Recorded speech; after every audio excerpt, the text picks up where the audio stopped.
Not all who call on his holy name will find their way, will feel no shame. Only those who follow the truth within, obey the Father, that's where life begins.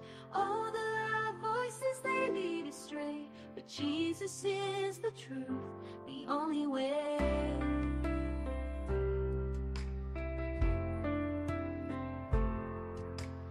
Enter through the narrow gate, for the gate is wide and the way is broad that leads to destruction in the false facade. Many walk that path and don't see the sign, but the gate is small and the way is divine. The road to life, oh, so few will find. In the light of love, leave the darkness behind. Salvation is a gift, it's not of our hands, not by the works or binding demands. It's free for the lost, for the weary soul. Come to Jesus, let him make you whole. If you thirst and hunger, just kneel down and pray. He's waiting there, don't let it slip away.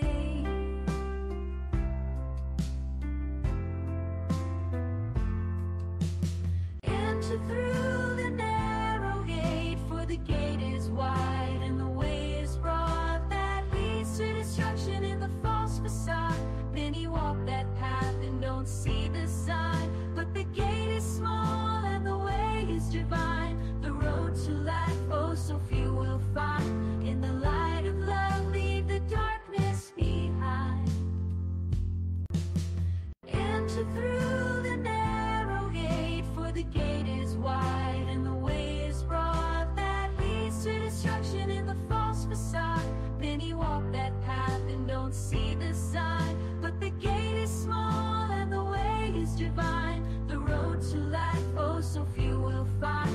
In the light of love, leave the darkness behind. In the light of love, leave the darkness behind.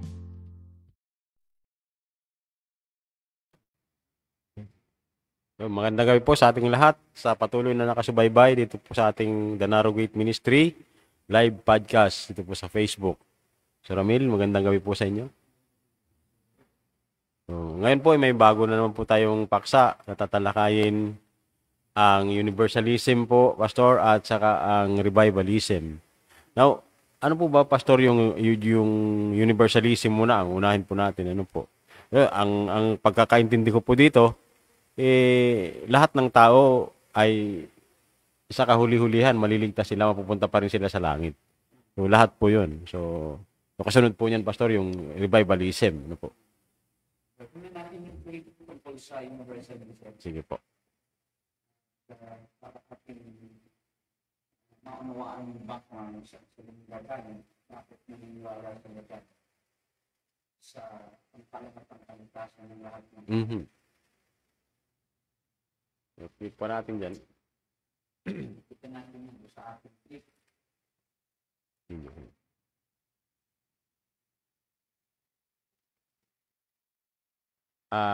Yan.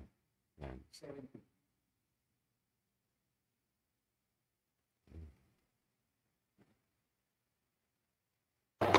What is a universalist? A universalist means that all religions are fine, but we find ours in Christ, so we preach Christ. We preach Jesus. Another, they believe in Jesus, but not the same way we do, but they're going to still be saved too. So this is what T.D. Jakes believes. You understand? This is why he couldn't say it. The underbelly of the whole Southern Baptist Convention is to bring all religions together so that when the Christ comes, he can set everything straight. Okay? So what are they preparing you for? The Antichrist. You understand? This is why they don't preach rapture. Because rapture is the plan of the Bible and the plan of God. Okay? Yun, simply stated, ang universalism ay ang paniniwala na ang Diyos ay punong-puno ng pag-ibig, ng kahabagan, at yung kanyang ipadala at kanyang bitong anak, ay titigil that yung world, yung sa John 3:16, ay lahat ng tao, Opo. at ang lahat ng tao ay maliligtas regardless of who they believe in and what they believe in. So lahat ng tao ay nakakabagan ng Diyos. Kaya hindi naman nilikha ang Diyos ng tao pagkatapos nilikhain, dadalhin niya sa impyerno. So walang katarungan. Opo. So sa kanila ay nangingibabaw yung pag-ibig at pamamara ng Diyos at the expense of His mercy, of His justice and His wrath. So sobrang hindi nila matanggap na ang Diyos ay dadala ng tao sa impyerno Opo. para magdusa ng banal. At ang problema sa universalism, well, ang mga nag-espouse ng belief nito ay ang Pope, no? Opo. Mismo si Pope Francis ay nagsalita na ang Diyos ay sobrang lawak ng kanyang grasya. Kahit pa ikaw ay hindi mananampalataya, ay pwede kanyang iligtas. Maliligtas ka pa rin. So kahit wala ka sa Roman Catholic Church, kahit anong religion mo, ay pwede kang mag-enjoy ng pakikisama sa Diyos sa langit. At kaya nga pinag-iisa niya lahat ng relihiyon, no? Sinusuyo niya ang Islam, yung mga Muslim, yung mga Buddhist, yung mga Hinduist, at kanyang binubuo yung grupo ng mga tinatawag niya na ecumenical councils. At ganun din sa mga evangelicals ay meron din ganyang paniniwala, no? Si Billy Graham, nung siya ay matanda na, ay nagsabi na maaari na maligtas kahit na mula sa Muslim na relihiyon, sa Islam, sa Buddhist, sa Hindus. So, ang Diyos ay malawak ang kanyang pagmamahal at pag-ibig sa tao. Si Joel Osteen din, no? Sinasabi niya na may mga maliligtas din sa Buddhist, may maliligtas din sa hindi niya alam, no? Basta ang mahalaga, sabi niya, ang Diyos ay pag-ibig at pwede siyang magligtas kahit na sinong tao ay pwede niyang dalhin sa langit. Si Rick Warren din ay naniniwala, no, na kaya pinag-iisa niya yung Christianity at saka Islam. Ang tawag niya, Chrislam.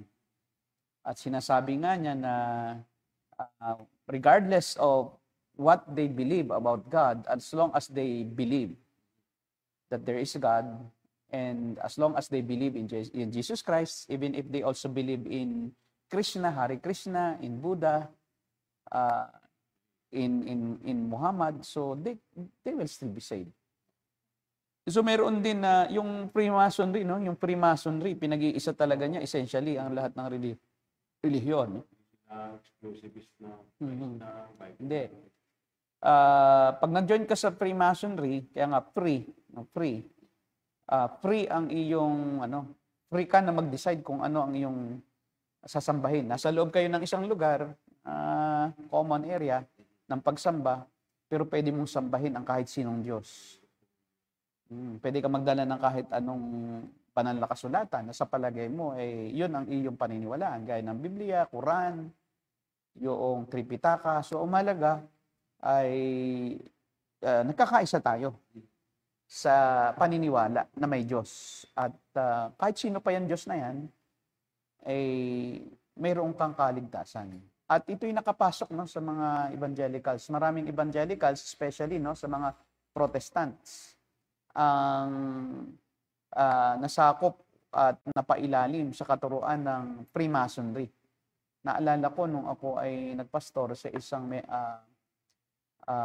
Protestant church, ay nagulat ako na yung isang elder, yung isang worker, member ng Mason. At binabible study siya ng mga Mason. At itong mga Masons na ito, itong member ng Freemasonry ay karaniwan ay elite, no? Elite sa isang lugar. Mga politicians, businessmen. Kaya naiingganyo na yung mga born again, yung mga Kristiyano, yung mga evangelicals, sumama at makiki-join sa kanilang mga activity. Hanggang sa, to the extent na pati sa pagsamba, sumasama rin sila. Essentially, pag binasa mo yung belief ng Freemasonry, they believe in one God. Regardless of His name, kahit ano pa ang pangalan niyan, iisa pa rin daw ang Diyos. Ito po, Pastor. So, yun daw ay nagpakahayag lang ang Diyos sa iyong sariling katotohanan. So, all truths are truths. You have your truth, I have my truth, but there are one truths. Dahil God is truth. O, di ba? So, kung sino man yung God mo, nasa katotohanan ka. Kahit nagkukontrahan yung mga katuruan. Basta sama-sama tayo, magkasundo. Sana Magkasundo all. pa rin. Kahit nagkukontrahan, okay lang yan. Sige, paniwalaan mo yung sa'yo, paniwalaan ko yung akin. Parang ganun din. Bahala ka. Opo. Mahalaga, naniniwala ka sa Diyos. Oo. Ay ligtas ka pa rin. At ang problema kung doon sa isang declaration ng Pope, kahit nga daw hindi naniniwala sa Diyos, yung mga tribo, na membro ng tribo, sumaliligtas din. At si Billy Graham, ang dahilan naman kung bakit siya nagbago ang isip sa halip na maging ituro niya na yung kanyang dating katuruan na there's only one way to God, and there is only one truth, there's only one way, ay siguro siya ay na-disgruntled, no? Dahil matanda na siya, ang dami niyang napangaralan, pero hindi naman Parang hindi... church. Hindi naman naging Kristiyano. Kaya siguro nagkaganon po siya. Siguro, sabi niya, marahil, malawak naman pala ang daan sa langit, pinapakipot pa niya. Pero kung titingnan natin, no, makikita natin sa Gawa 4:12 na walang kaligtasan sa kanino man, maliban sa kay Jesus. Gawa 4:12. Gawa 4:12. Makikita natin na itinuturo ng Biblia na isa lang ang daan. At isa lang ang pangalang ibinigay ng Diyos sa tao para sukat na kanyang ikaligtas. Yan, sabi diyan sa Gawa 4:12, Sa kanya lamang matatagpuan ang kaligtasan sapagkat walang ibang pangalan sa buong daigdig na ibinigay ng Diyos sa mga tao upang tayo ay maligtas. yan, walang ibang pangalan. Hindi pwede si Hari Krishna, Muhammad, Buddha, si Confucius, hindi pwede. Si Kristo lang. Sa kanya lamang matatagpuan ang kaligtasan. Sinasabi rin sa John 14:6, yung atin ang binasa, no, na I am the way, the truth, and the life. No one comes to the Father except through me. Sa John chapter 3, verse 18, no? Pakibasa mo ang John chapter 3, verse 18. Sinasabi lang kasi nila, yung verse 16, pinuputol nila na lahat daw ay maliligtas. So, ang pag-ibig ng Diyos ay gayon na lamang sa buong sanlibutan, kaya binigay ang kanyang bugtong anak.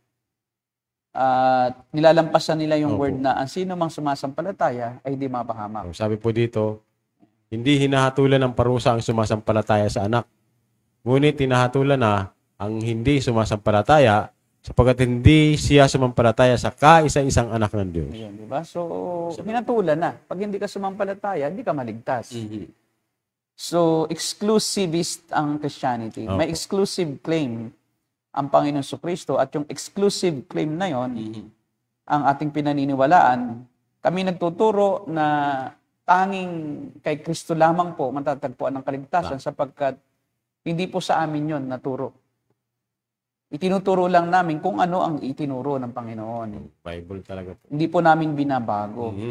Karamihan kasi kung ba't binabago nila ang katuruan ng salit ng Panginoon Jesucristo ay dahil gusto nilang kumbaga inclusive, no, kahit sino pwedeng sumama for the sake of unity. Meron nga silang mga kasabihan na unity in diversity among religious leaders. So we can be united even if we are diverse. So contradictory, no? Yung kanilang hindi ka pwedeng makipagkaisa. Kasi sabi nga ng Panginoon, anong pakikisama? Meron si Belial at ang si Kristo, sabi ni Pablo, no?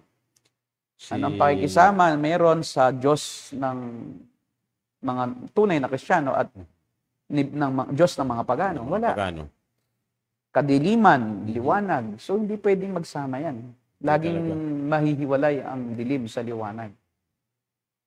Kaya, Hindi pero kahit po, Pastor, dito sa evangelical circle, mayroong mga ganyan pong, sistema na okay lang magsama-sama.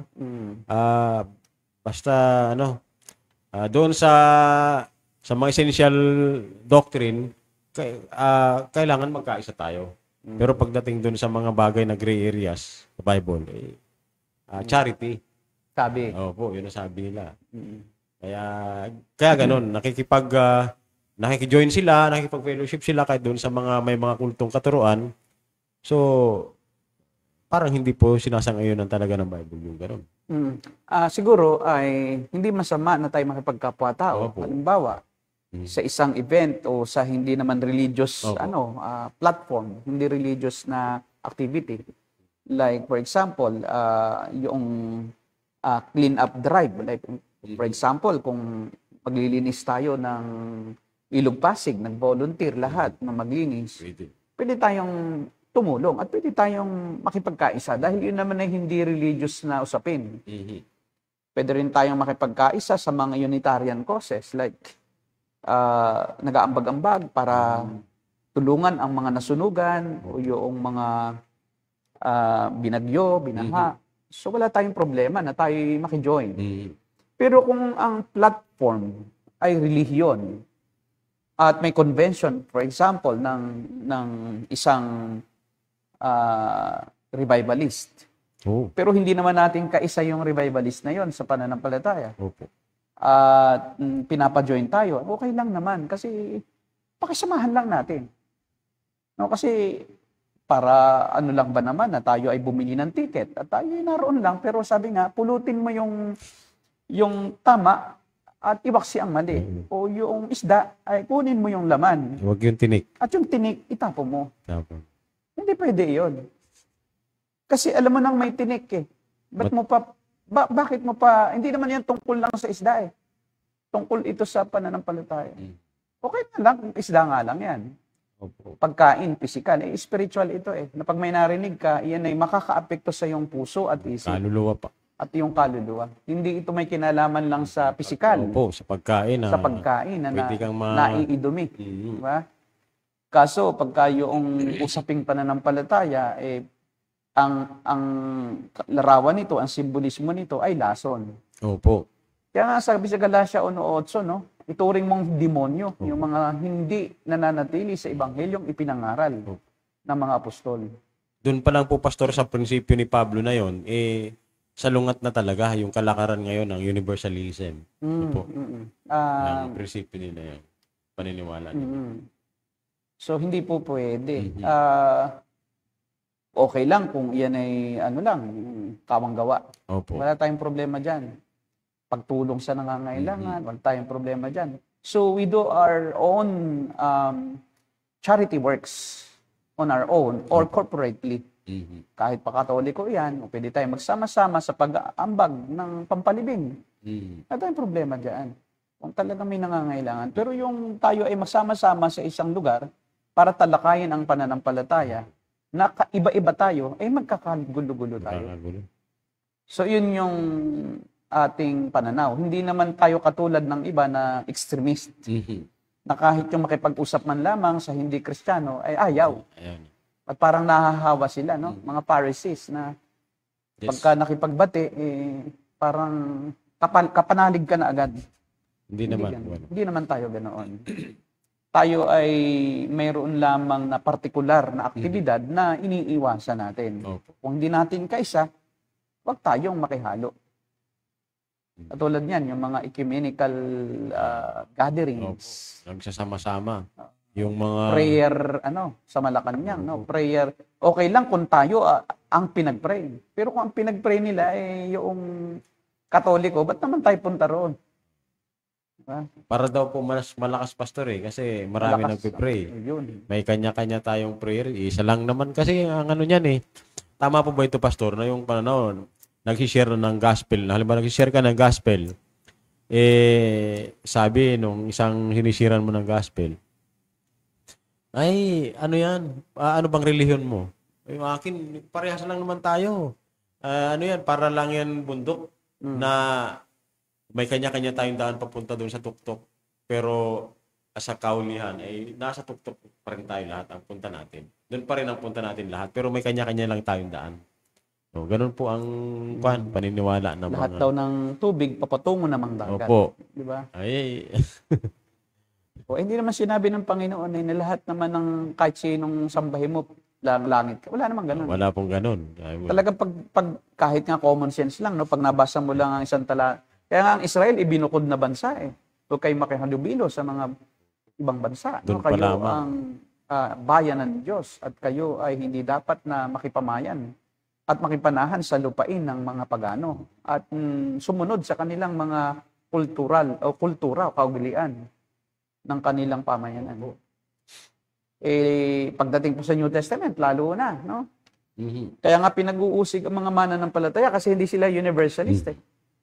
Kasi yung mga universalist, hindi talaga pag-uusigin eh. Kasi nga, okay ka lang dyan, walang problema. So, you have your truth, I have my truth. So, truth pa rin yung nasa iyo. Basta pa, meron tayong kanya-kanyang truth. At ang sabi nga nila, eh, why not? Di ba? Fight against them. If we can fight them, join them. Oo. Di ba? Join na lang. Di ba? Kasi hindi natin kaya eh. Di mag-join na lang tayo. Kaya, So, yun. kaya ganun siguro ginawa ni Rick Warren. Nag-join na lang siya. Alam mo, ang mga Kristyano, no, pagka may sumisikat na pastor, Opo. pagka mayroong naging kilala dahil sa libro na kanyang sinulat, kaya ni Rick Warren, ang daling mag-identify. Kasi nga universalism eh, parang, kasama namin yan, pareho kami. Kahit hindi naman talaga totoong kapareho. Nag-identify pag may artista. No? Kasi ang saloobin kasi ng maraming pastor at mga born again, ay pagkasikat yung isang naging born again, parang yun ang katibayan na tayo totoo. Kasi yun ang sikat eh. Naging Kristiyano eh. Parang kayo pa na hindi sikat. Hindi naman ganoon, hindi naman pasikita sa mga pastor, no, ang paramihan ng membro ang yung batayan Opo. ng katotohanan. Totoo po yun. Yung pagiging effective nila sa ministry, ang batayan ay maraming dumadalo, maraming nanonood sa kanilang programa, may mga malawak silang ministry, maraming outreaches, malaki ang building. Yun ang pamantayan. Tayo po, naglalaro lang sa 20, 15, yung mga viewers natin. Pero sila, hindi naman tayo after doon sa bilang kasi marami nga dahil nga piniplis eh. Anong kwenta noong marami kayo pero hindi naman katotohanan ang pinaniniwalaan. Akala nila save sila. At ang nangyayari pa doon ay you contribute to their damnation na dahil nga binibaby mo eh. Tama po. Diba? Okay lang. Kasi tumitingin talaga tayo sa makalaman na pamantayan. Yun ang ating batayan eh. Yung pantao, panlupa na tagumpay, yun. Kaya pag mayaman, sa Diyos ka. Pagka mahirap ka, hindi ka sa Diyos. Diba? So, ayun ang problema. Pag may sakit ka, hindi ka sa Diyos. Wala kang faith. So, kaya nga yun ang dahilan kung bakit na nakikipag-compromise na lang ang lahat. Ang sabi po ni Ravenhill ba ito? Yung isang theologian, hindi ako nakakamali. Ang sabi niya, ang mga churches daw ngayon ay 1 milya ang lawak. Pero 1 inches lang ang baon. Iyon ang problema. Ang laki nila, pero napakababaw ng kanilang theology, ng faith, ng mga churches ngayon. Bumabagsak, no? Mabuhay. Opo. Kaya walang pagkakaiba sa mundo. Walang tawag doon, distinguishing mark. Hindi mo na po ngayon, Pastor, ma-identify talaga. Basta lahat Christian ay nagkikilim silang Christian, pero hindi mo makita talaga na iba sila. Tulad nung isang magandang halimbawa, nung maging born again daw si Pacquiao, ba? Opo. Sa umpisa, no? Parang ang daming nagsabi, no? Kita niyo na, born again na si Pacquiao. Ngayon, nagpo-promote siya ng sugal, eh. Meron siyang app na pinopromote na kanyang app yata yun, o kasosyo siya, pero sugal. So, wala rin pinag-iba, eh. Opo. kanyang initially parang nagbago, pero later on bumalik dun sa dati niyang pag-uugali. Tapos naging sa kanyang partido, naging pabago-bago na siya. Kaya marahil natalo, no? Kasi naisip siguro ng mga Pilipino na matalinong botante. Dati sinasabi niya si Marcos ay magnanakaw, bilyon, trilyon ang inakaw sa kabangyaman. Bago-bago. Ill-gotten wealth. Ngayon, iba naman. Sinasabi niya na may maganda rin daw naman na ginawa. Opo. Noong nasa partido na siya. Nung Nasa anak. partido na.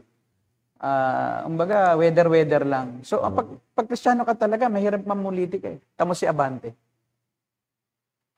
Bini Abante, no? Mura dito, mura doon, napakataas. Tapos di ba natalo niya si Uy. Natalo siya sa bilang ng boto. Pero ngayon, nagpetisyon siya eh. Para nanalo yata po. Hindi siya nanalo sa boto, kundi na-disqualify lang naman yung Uy. Kasi hindi pala tunay na Filipino citizen. Yung palang pinanlaban niya. Walang citizenship. So, technicality lang.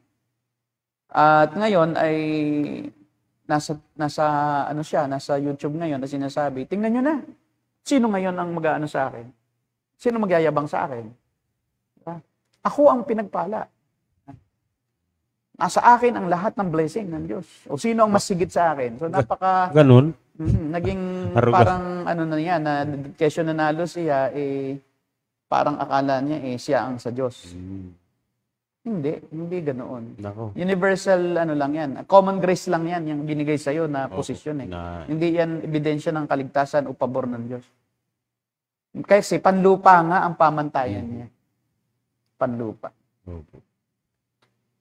So yun, ang napakahalaga lang naman ay tingnan natin kung ano ba talaga ang nakasaad sa salita ng Diyos. Ang kaligtasan ba ay para sa lahat o ito'y eksklusibo lamang sa mga hinirang ng Diyos? So, Pastor, hindi po talaga pwede mag-coexist yung lahat ng relihiyon. Pati Christianity, yung mga biblical Christian, hindi po. Kasi mali. Magkaiba eh. Mag-aaway talaga eh. Ngayon, kung hindi nag-aaway, ibig sabihin, nag-compromise. Yun. Nagko-compromise. At pag nakipag-compromise ka, di wala ka na sa katotohanan. Kasi hindi mo na pinanindigan yung katotohanan na nasa salita ng Diyos. Tama po, Pastor. Ito nga po yung sabi po, Pastor, ni Bonnie Agapinay. Ano po sabi yan, Brother RJ? Pakipost. Good evening po. Christian unity daw po yung ecumenism, sabi ni isang pastor ng One Protestant Denomination.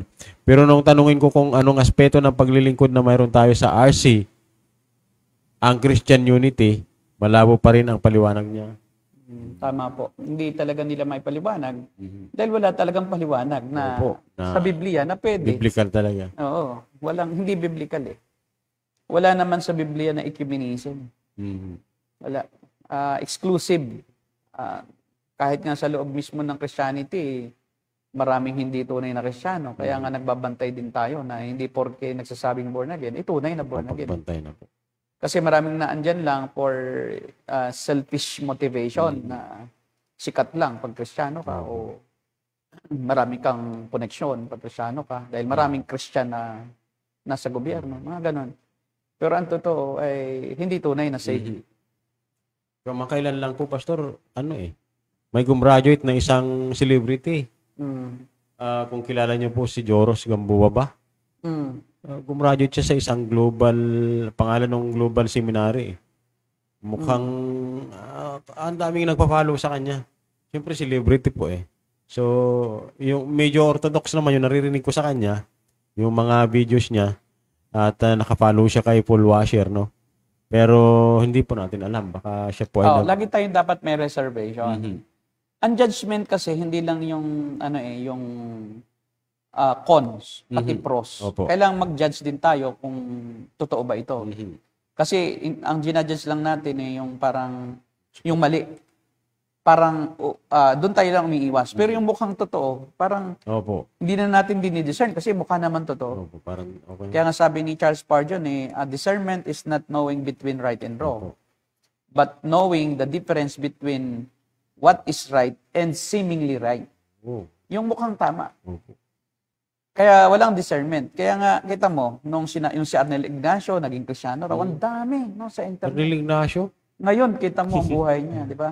Opo. Kasi it takes time to reveal the true identity ng isang nagpapanggap na Kristiyano. Pwede kasing sa umpisa, totoo yan. Opo. At yun ang kahinaan ng maraming Kristiyano. Kasi nga, makalaman. Tinitingnan nila pag sikat. Wow, papamalita agad yan. Ha? Kita ninyo, Kristiyano na. Pagmamalaki pa sa non-Christians. Ang problema, nasisira ang patutuo. Pati sila. Nasisira. Tama Kasi sila. nag-identify ka doon eh. Eh, yung pala lumabas. Peke pala. Bigay pala po. O, di ba? Kaya, I don't care kung sino ka. Kahit Joros ka pa o ano. Di ba? Eh ano kung artista siya? Eh ano kung sikat siya? Eh ano kung siya Kristiyano? Oo. May kanya-kanya tayong landasin na tinatahak. Tama po. May kanya-kanya tayong ministry na ipinapagawaan Diyos. Bakit naman ako makaka-identify sa'yo porke sikat ka? O, di ba? O. Kayong iba, lapit ng lapit sa mga sikat na mga pastor. O mga sikat na artista na naging pastor. Only to find out. Di ba si Ed Lapis, o kita mo, only to find out, si Ed Lapis pala, Heretical na. siya. Ang kanyang paniniwala ay yung Diyos ng Old Testament Evil. ay iba kaysa Diyos ng New Testament. At ang Diyos na si Yahweh ay siya din si Satanas. O kita mo, sikat na sikat nga naman. So, ang daming nanonood. Kasi, ang kanyang mensahe kasi is yung cultural. Kasi ang kanyang, ang kanyang view ng redemption ay cultural. Cultural. Nire-redeem ang culture. Pati culture, no? Yeah. Hindi yung tao. At dahil nga sa kanyang galing, rhetoric siya, magaling sa rhetoric, no? Kasi aral siya sa UP, anthropologist yan eh. Oh. Pinag-aaralan talaga yung kultura, yung mga tradisyon ng tao. So, in-incorporate niya yon sa kanyang presentasyon ng Ebanghelyo. Kaya pala. Diba? At ang nangyari, nahihit niya yung kiliti. Nakikiliti niya. Kaya marami talaga ang maanib sa day by day. Tapos kaya ang hirap na hirap ngayon ang mga Kristiyano na leader na siya ituwid. Opo. Parang hindi masabihan ng direkta na, uy, mali ka na.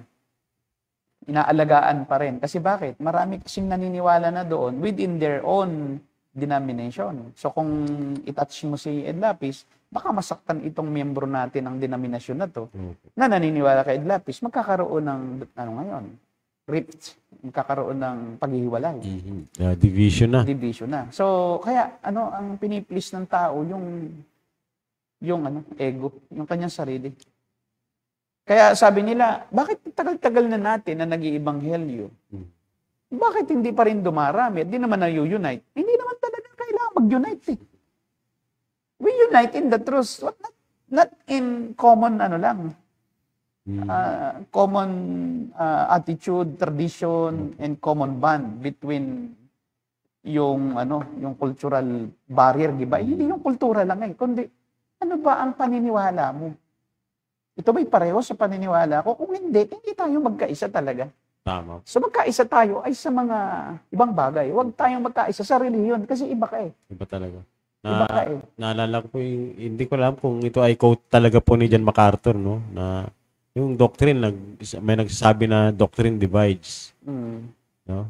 Pero basta parang ganun, yung pagkasabi na, alam ko po, kabisado niyo po siguro yung quote na yun. No? Pero sabi niya, yung truth, nagdi-divide talaga yung truth. It's better to divide it na mali yung iba. Pero kaysa naman sa mag-united kayo na nasa mali. It's better to be united in truth rather than it's better to be United. magkahiwa-hiwalay tayo. To be divided To be divided because of truth rather than to be united because of lies. Yan, parang ganun. Ang hirap naman, nag-unite tayo pero kasi nung ngayon. May mga... Parang, alam mo yun, plastikan lang yan. Nagpaplastikan. Parang politika na rin lang. Opo. Na tayo nasa sesyon, magplastikan lang tayo na kunyari tayo tanggap natin ng isa't isa.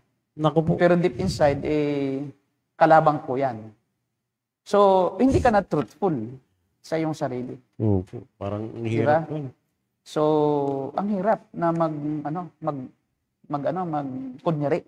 Yun eh. Parang tayo mismo sarili pinaplastic natin, Niloloko natin sarili natin. Kaya after lang naman kasi sila sa mga human human benefits yung benefits ng gospel. So, yun nga, yun ang problema. Earthly benefits and blessing. Okay, so basically, yan po ang universalism. At tingnan naman natin yung request nila, no, nakasama ng universalism, na tatalakayin natin, yung Revivalism. revivalism. At ang revivalism ay yung pag-i-induce ng revival. Yung Hindi ikaw pala. ang naggumagawa. Kasi pag sinabing revival, it is from God. Tama Pag po. sinabing revivalism, ito ay yung device ng tao. Human device. Ism kasi, no po? Kasi may isim no? Ikaw na yung gumagawa. Kaya di ba nag-i-schedule tayo ng revival? O, May diba? schedule talaga eh. Sa amin po. Revival night, revival Sunday, revival Friday, revival camp. Camp, Nako, revival. naka-experience po ako yan, ng revival camp. Na punong-puno ng emosyon. Emotional high nagiging dahilan. Tama po. Ayan, tingnan natin kung ano yung revivalism. At ang isang pinaka nangunguna, di ba, sa kasalukuyan na revivalist na church ay ang Bethel Church. Church, Reading, Assembly of God. Opo. Kay ano ba yan? Kay Bill Johnson? Kay Bill Johnson at saka kay Chris Valuton. Yun yung kanyang assistant. So may mga Si Chris Valuton, yung sinasabi niya na pinatatawad daw niya si Jesus. Humihingi daw kasi sa kanya ng tawad si Jesus. Di ba? So kaya sabi niya ay, bakit ganun? Ba't humihingi ng tawad sa akin si Jesus? Kasi daw, hinihingi ng tawad ni Jesus yung mga pastor na nagkasala sa kanya. Di ba? Na parang inaako daw ni Jesus yung kasalanan ng mga pastor. Kaya sabi niya, I forgive you now, Lord. Yeah. Talaga naman, no? So, baliktad na. At yun ng revivalist. Opo. At sila din yung... May narinig po ako, pastor, na actually may video ako nakasave dito. Ba yun na parang vlogger siya eh. Sabi niya, sabihin natin kay Lord, pinapatawad natin siya. Weird, no? Sabi ng babae na yun. Weird daw na pinapatawad niya siya. Pero kailangan natin patawarin siya. Yan, lagay, nagkasala si Jesus sa kanila para patawarin, no? Yun pala ay... Doon nag-ugat yun kay Chris Valuton na nakakita daw siya ng vision. Grabe. Kung saan ay tinatapik siya sa balikat ni Jesus, kinakausap siya, at humihingi ng tawad. Chris, ano po kaya ang please kasalanan? forgive me. Anong kasalanan ni Jesus?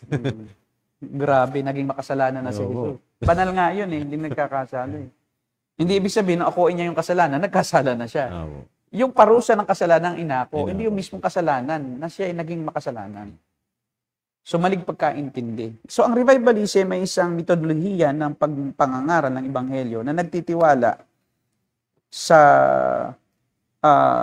personal na desisyon ng isang tao, na ang isang tao ay makakapagdesisyon. Nagtitiwala sila na sa kakayanan ng tao na magdesisyon para kay Kristo. At ang tinatawag nila yung mga evangelistic crusades or healing revivals na usually ay sa pagkatapos ng bawat sermon ay mayroong isang emosyonal na appeal sa tao. Yun yung altar call. Tinatawag nila mga tao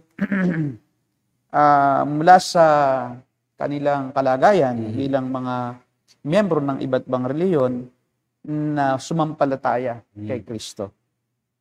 At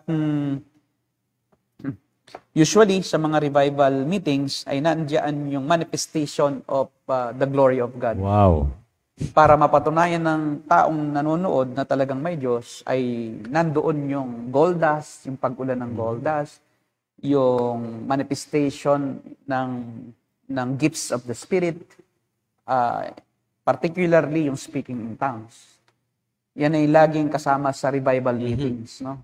Yung mga emotional manifestation ng emotion na ang tao ay napupuno di umano ng kaluwalhatian, ng pakiramdam na sila ay malapit sa Diyos, may pag-iyak, may paghiyaw, may pagsigaw, pagsasalita ng wika, mayroong natutumba, yung tinatawag nila na slain in the spirit, mayroong tinatawag sila na holy laughter, uncontrollable drive to laugh laugh out loud.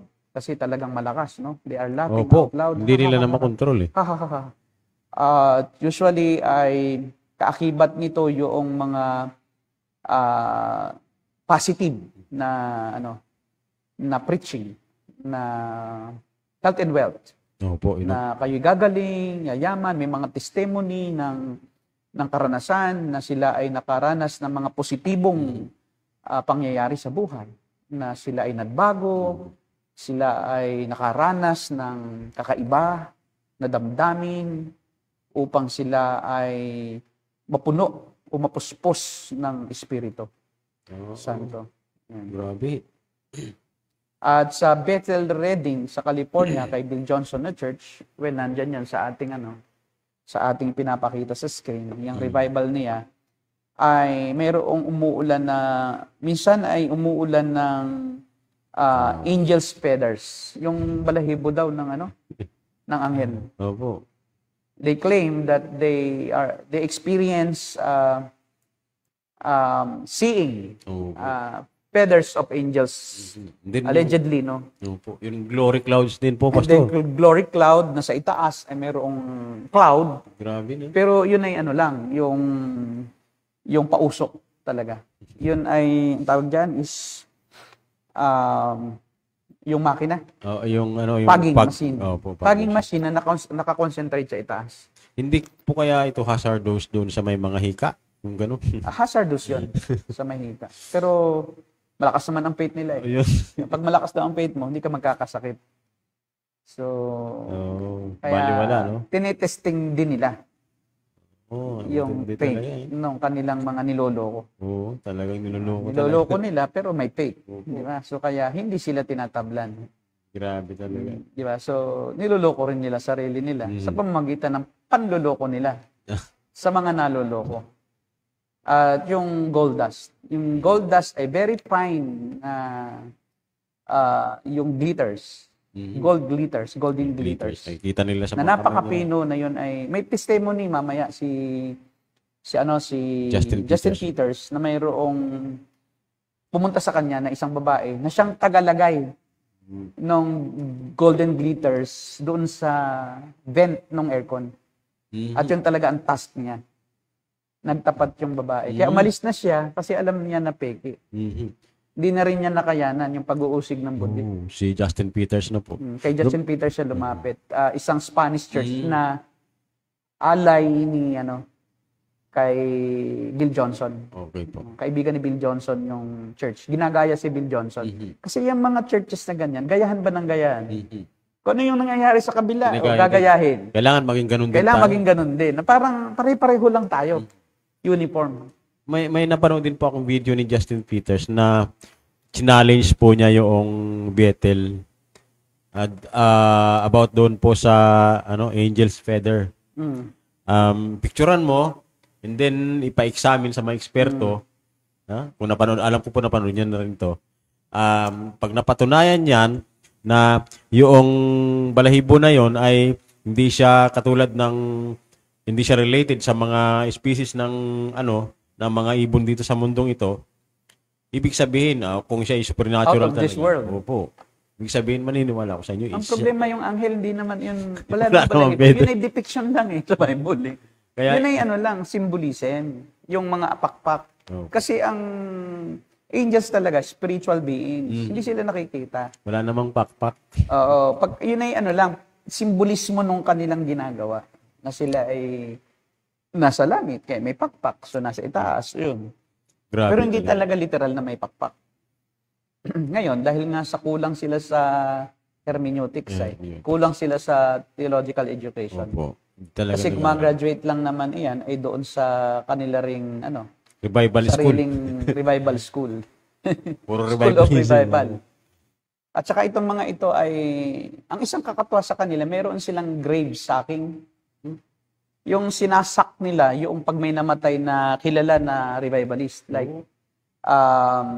si Benny Hinn, pumunta siya doon sa kilala na shaman, na pastora, yung kaunahan na revivalist. At hinihigop niya nagpe-pray siya na mahigop ng kanyang katawan yung mga kapangyarihan. Parang Grave sacking. Meron din sa Bethel. Parang wala niya talaga sa Bible. Pupunta sila dun sa mga libingan ng mga, halimbawa, nila John Wesley. Tapos yung katangian, yung gifting, parang yung manifestation ng gifts, mapapunta sa kanya. Yung anointing, ang tawag doon. Yung anointing ni John Wesley, at yung mga katangian niya, mga gifts ng Holy Spirit, malipat sa kanya. Pero, ang problema, necromancy naman. Necromancy na huwag kang sasangguni sa mga patay, o huwag kang makikipag-usap, o makikipagrelasyon sa patay. Bawal iyon eh. Pero dahil sa kagustuhan nila na magkaroon ng kakaibang kapangyarihan. Kasi itong mga to, yung mga revivalist, laging ipinangangalanda kanila, may kakaiba sa kanila, may kapangyarihan, pero yun ay emosyon lang. Pandaraya lang siya. Nagkakasakit Diba? din naman sila. Smoke screen lang yun eh, na kunyari sila may power, para yung mga tao maniwala at baka sakaling maging Kristiyano. Akala nila magiging Kristiyano ang tao sa pamamagitan ng mga himala.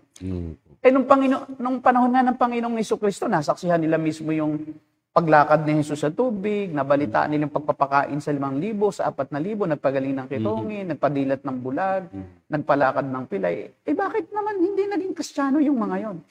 So, hindi ibig sabihin, may himala, ay yun ang paraan ng Diyos para maging Kristiyano. Ang paraan ng Diyos, yung katotohanan, yung gospel. That is preached in all truthfulness. Wala naman iba pong paraan talaga eh. Walang ibang paraan. Gospel lang talaga. Doon lang kikilos ang banal na Espiritu sa truth. Hindi doon sa ganoong mga kakaiba na pinangangalanda kanilang galing daw sa Diyos. Yung nagpapahaba ng kamay, daliri. Pero kasi siyempre, hindi pinapantay. Yan mas mahaba ang isang kamay. Si ano po, yung mahabang buhok na naka parang basta mahaba yung buhok niya na kulot, si Todd White. Todd White. Si Todd White. Ano siya? Nagpapahaba ng binti. Kaya nga Todd White lies. White lies. White lies. Kasi at least, di ba? Yun ang miracle. Miracle yun. Kahit na lie, at least miracle. White lie. White lies. Todd White lie. Yeah, kaya yun ang problema. Pero may turo pa siya na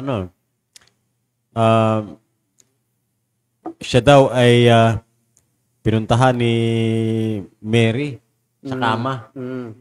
Sinong Mary? Si Mary. Baka ibang Mary. yung mother ni Jesus. Uba, grabe, dinalaw pa. Ano daw sinabi? Yung isa pang kwento niyan, si Jesus naman ang pumunta. Doon mag-ina na. Sa isa daw na kabataan naman na nanonood ng porn. Ito si Todd White, teaching niya yan. Nakipanood daw si Jesus Christ at parang inaano pa. Okay lang yan. Grabe. Pinopromote pa yung pornography. Ibang Jesus yun. Ibang Jesus niya. Ibang klase yun. Grabe talaga. Kasi yung Jesus ng Biblia, hindi ganun. Opo. Holy siya eh. Pangalan lang Jesus, pero yung kapitbahay nila yon si Mang Jesus. Kaya mayroon po mang pangalan ng Jesus talaga. Mahirap eh. Kasi kapangalan lang. Akala niya yun na. Opo. Yun ang problema.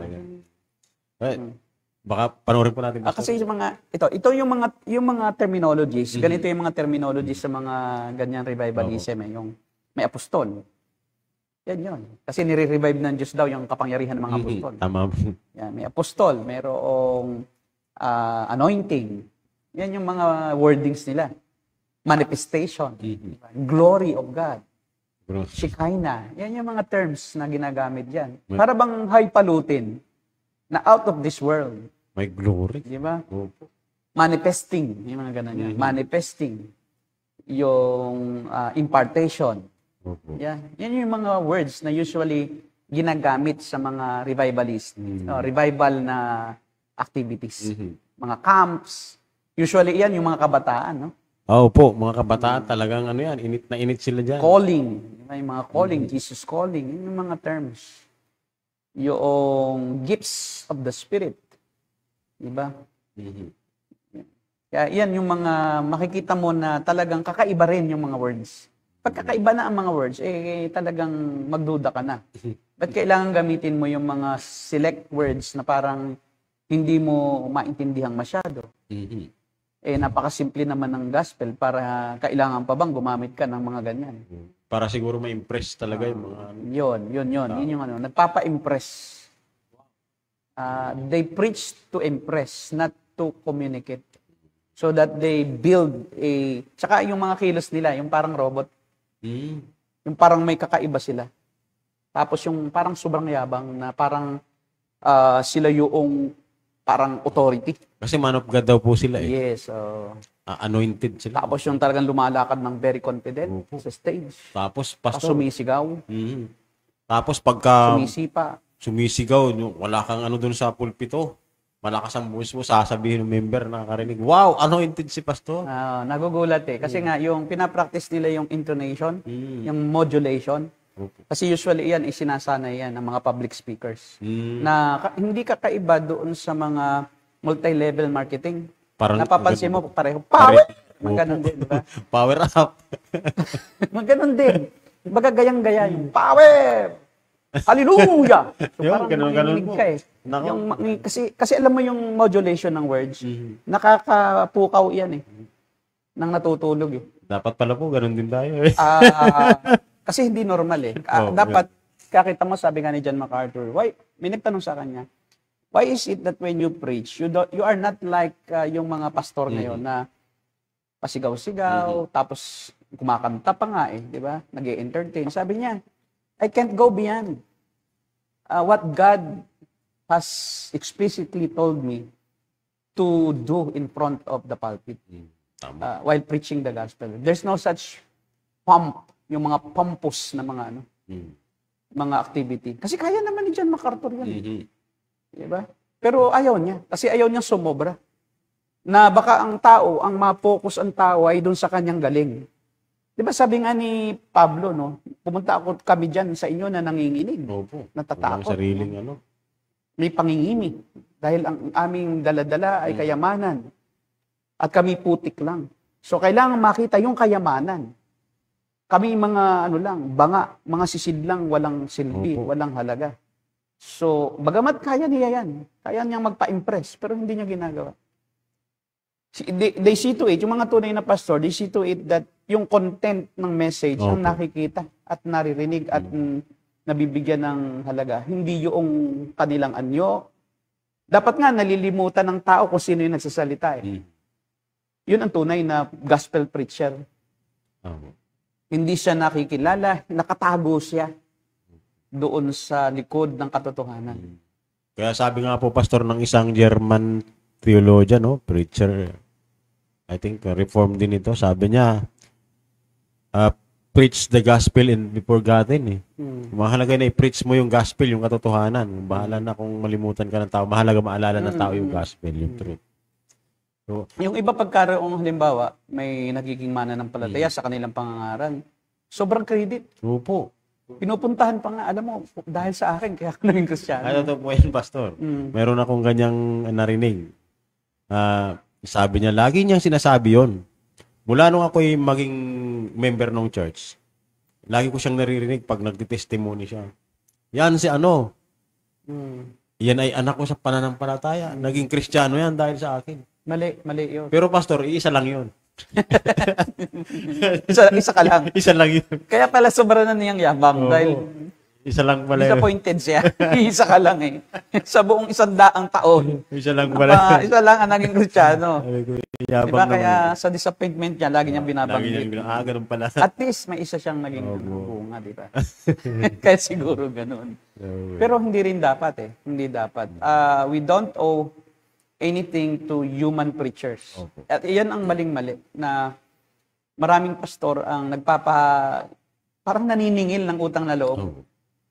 Tapos, ang kapalit ay yung tithes, yung pagkilala, paggalang, yung parang konsiderasyon, yung sobrang mataas sa pagtingin dahil ikaw anak kita sa faith. Opo, laging ganun. Parang may utang na loob talaga. Hindi po, wala po tayong utang na loob sa tao sa ating kaligtasan. Ano yan? Hindi naman yung tao. Hindi nga sa gawa ng tao, hindi sa gawa ng ng sarili nating gawa o gawa ng tao. Di ba sa John 1, pakibasa nga John 1:12. Bakit tayo naging anak ng Diyos? Gawa ba ni pastor? Gawa ba ng tao? Gawa ba natin? Hindi po. Oh. Malinaw po yung nasa Ano sabi diyan sa verse 13, John chapter 1 verse 13 o Juan 1:13.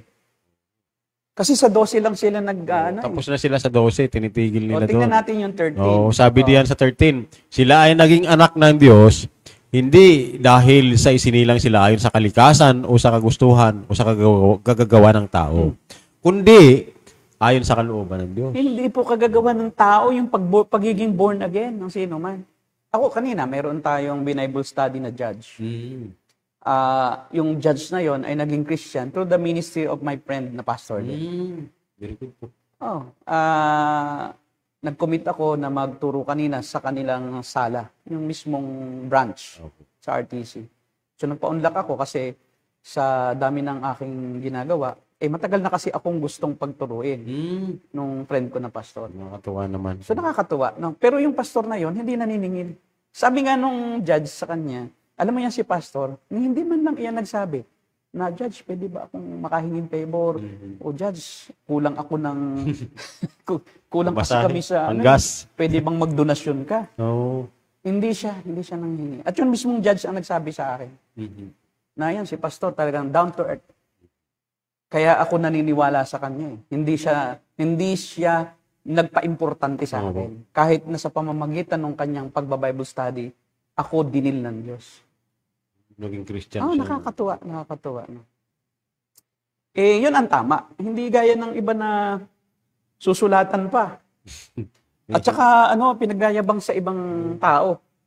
Kaya yung ibang tao, akala talagang siyang nagpagod para sa'yo. Hindi niya alam, may iba pa rin ginamit bukod sa kanya. Kasi alam mo, sa dami-dami ng pwedeng gamitin ng Diyos Sino ka ba? Iilan lang, hindi ikaw lang ang ginamit. Bago ka pa dumating sa buhay ng taong tinawag ng Diyos. Kasi elect yun Kasi election yan May ginamit na ang Diyos dyan na iba pang worker. Opo. Hindi lang ikaw. At kung ipagyayabang mo yon, pwedeng hindi ikaw ang gamitin. Huwag kang magyabang. Pwedeng ang Diyos ibang ginamit. At ito naman ang danger naman. Yun namang ating mga ministry, wag din naman nating parang iwanan na parang, total, hindi naman ako ang nagliligtas. Parang wala na tayong concern. Hindi naman gano'n ang sinasabi natin. Para may pananagutan pa rin. Dapat natin, dapat pa rin na kahit paano ay atin silang kalingain, kumustahin. Gaya ng mayroon akong isang young people na hindi ko alam na nakapag-asawa pala ng pastor. Pero simula bata iyon, dumadalo siya sa Bible study. Pero hindi ko sukat akalain, matagal kaming nagkahiwalay, matagal na hindi ko siya nakita. Siya pala yung nagpatuloy sa pagiging mananampalataya at nag-asawa ng pastor. Tapos ang araw, nag-chat na lang bigla sa akin. At sinasabi nila, ikaw po ba si Pastor Ramil? Oo. Ako po yung bunga ng inyong ministry. Sabi ko, hindi naman ako ang dahilan ng pagiging Kristiyano mo. Kakatuwa naman. Ay, salamat po sa Panginoon, pero ako po ngayon ay nasa ibang bansa siya at yung asawa niya nagpapastor sa Taytay. Sa Baras. Kakatuwa naman. Sa Baras, Rizal. So nakakatuwa, Hindi mo alam na mayroon ka palang, yun, pero hindi ko siya tinanggihan. Sinabi ko sa kanya, ay salamat sa Panginoon. And I still give her counsel. Kasi nagpapa-advise. So, only through social media. Kasi nga malayo siya. At sa abot ng kakayanan, dapat nating patuloy na kalingain yung mga yon. Hindi naman parang, hindi naman ako ang dahilan hindi rin pwedeng naman parang ganon. Lahat pa rin ay ating dapat na i-ministry. Na, diyan ka na. Isinilang ka na rin naman. Diba, ng Diyos. Hindi naman ako Hindi naman kagagawa ng tao yan Opo, iba yung naman. paglago rin naman, mayroon tayo ring role na dapat naman tayo magdilig. Hindi nga tayo ang nagpatubo niyan. Pero tayo ang pinagdidilig nung pinutubo ng Diyos. Tayo ang pinagtatanim nung binhi. Yung pagtubo lang, sa Diyos nakasalalay. Kasi siya ang may eleksyon Nasa Kanya yung nagkaligtasan, hindi naman tayo. Parehong extreme. Mayroong naniningil. Mayroon namang pinabayaan.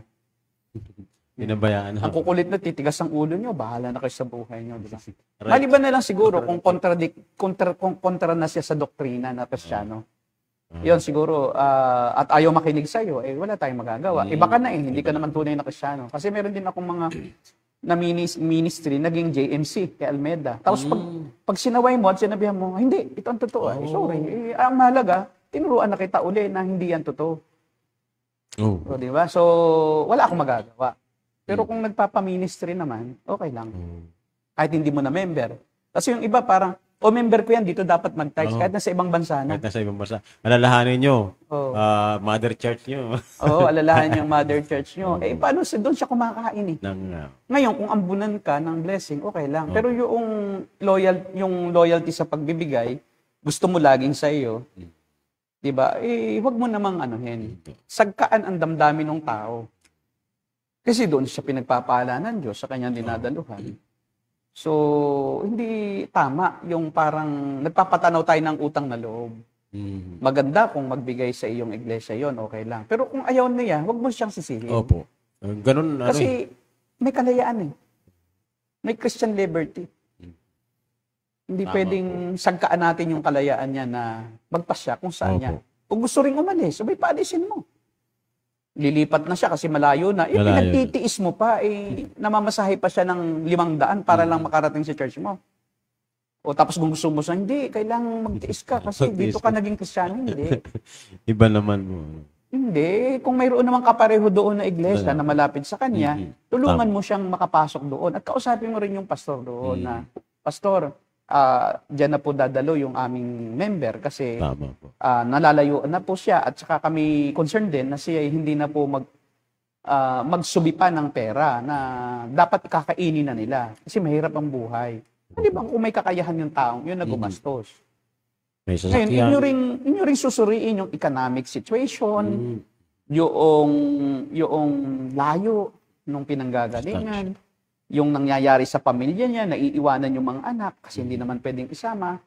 So, inyo namang i-consider yun. Hindi porke doon naging mananampalataya sa inyong lugar, irerendahan mo na to the extent na pati economic progress nila na slow down.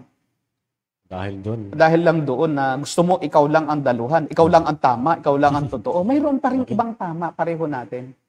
Kahit na magkakaiba sa ibang area, pero hindi ganon kalaki ang pagkakaiba. Pwedeng i-recommend. Minimal. Pwede mong pagpasensyahan yun.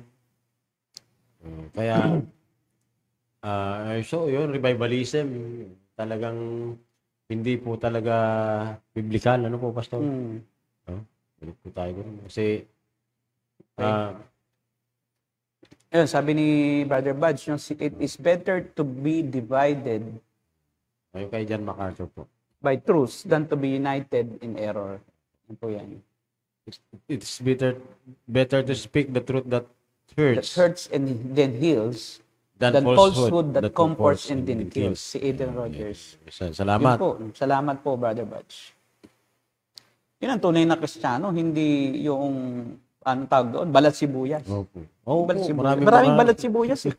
Siya na nga yung tinutulungan lumago, pero ang feeling niya, inaapi kami. So maganda yung nauunawaan niya ang katotohanan. At nag-stick siya sa katotohanan regardless of the pain. Kasi yun ang yun yung tunay na nagpapasakop.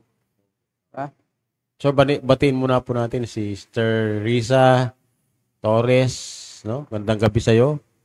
Mating po sa atin. Ay, kumustahin natin kung siya ay kasi siya ay nabato, tinamaan ng bato, no? Parang ligaw na bato, tumama sa ulo niya. Hospital ata siya o nakapagpa-check up. Hopefully magaling ka na po. Nagpa-pray over kasi siya sa kanyang wallet. Opo. Magaling ka na sana, sis. No? Si Kuya Jay, shout out po kay Kuya Jay. Laging Nakaabot present. siya. No? Sa ibang bansa po yan. Opo. Laging present yan si Laging Brother Jay. present. At saka si si Ate Jo. Jocelyn Ritual, asawa po. Opo. Baka silang mag-asawa nanonood. Opo, sila po mag-asawa. Shout out po sa mga taga Quezon, Infanta Quezon. Infanta, shout out po sa inyo. Si Billy Jones, Mangkulita, no? Yan. Yan po ay dati ring charismatic, Pentecostal, no?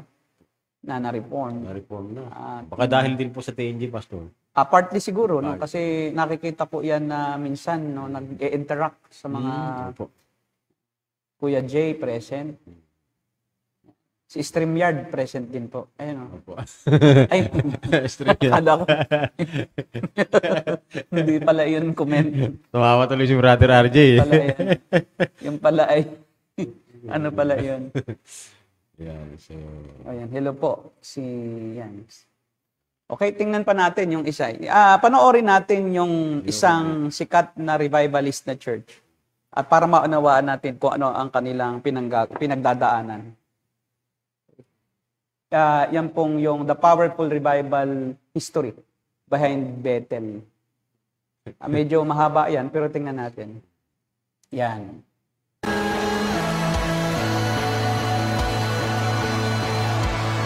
You know what, as you're praying, just worship Jesus, would you? Just work as best you know how. Just worship, just invite the glory of the Lord. God is good. We're praying. Because God is good. We're praying.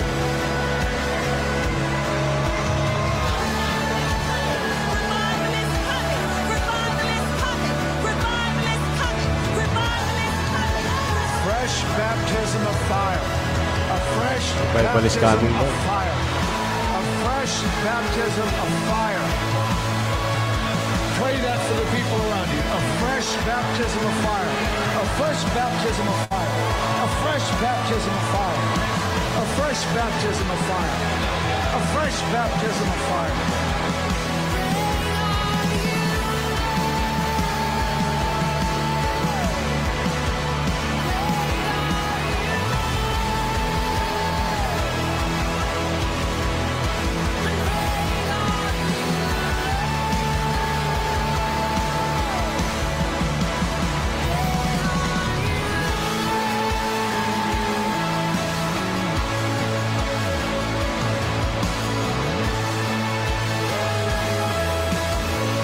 Umpisa mo din siguro din sa mabandang unahan.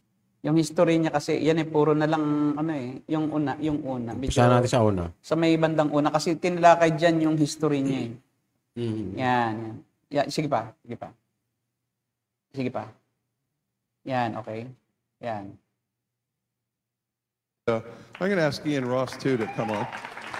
Tell us, as best as you remember, what happened. Go ahead. Okay, Bill and I came to check this place out. Bill had been here a few times and he wanted to bring me, and so we came and we were walking down this aisle and I had my arm in Bill's arm and we came around that back corner and it was towards the end, like a lot of people had left, but there were bodies still all over the floor.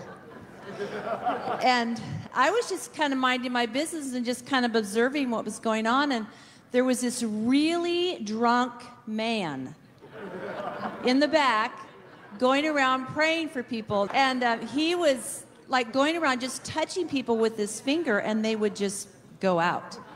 So we came around that corner and he made eye contact with me and headed right towards me. And he put his finger on my arm and I flew to the ground. And for 20, 25 minutes, I shook like a rag doll. I knew it was God, but I was completely out of control of my body. But Okay. I knew that God was doing something. Tingnan natin.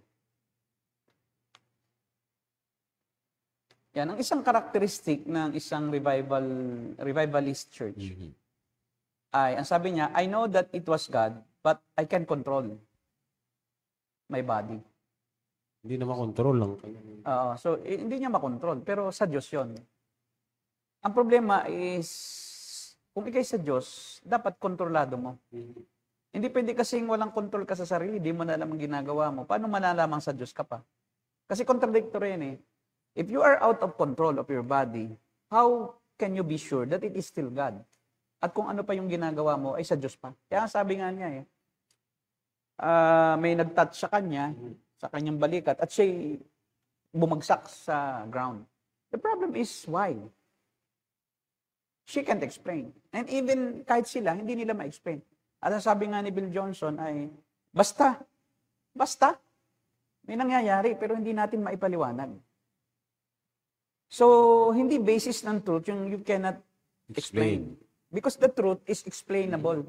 Kasi ang characteristic ng truth is that it can be understood. You know the background. You know what it means. You can recapitulate, you can explain, you can reason, you can present evidences. Because truth yan Tama po. So, kung hindi mo kayang maipaliwanag, paano siya naging truth? Kasi the very characteristic of truth is, it is grounded on solid ground, solid explanation. Bakit may ganyan? Ba't may nangyayaring ganyan? Dahil nga, hindi naman nila alam, hindi yun truth. Para bang sinabi mo na, alam ko kung anong pininiwalaan ko, pero ano yun? Hindi ko kayang explain. Paano mo nalaman? I know what I believe, but I can't explain why. What is that thing that I believe in? Ano ba yan? Hindi ko alam. Kaya nga po, paano malalaman na yun? Paano malalaman yun? Opo. Halimbawa, si Christ, pininiwala ako, hindi niya ma-explain. Paano namin malalaman na si Christ talaga yun? Alam po. Paano mo yun? How can you be sure that yun talaga si Kristo kung hindi mo kilala? Kasi hindi nga niya alam eh. Hirap.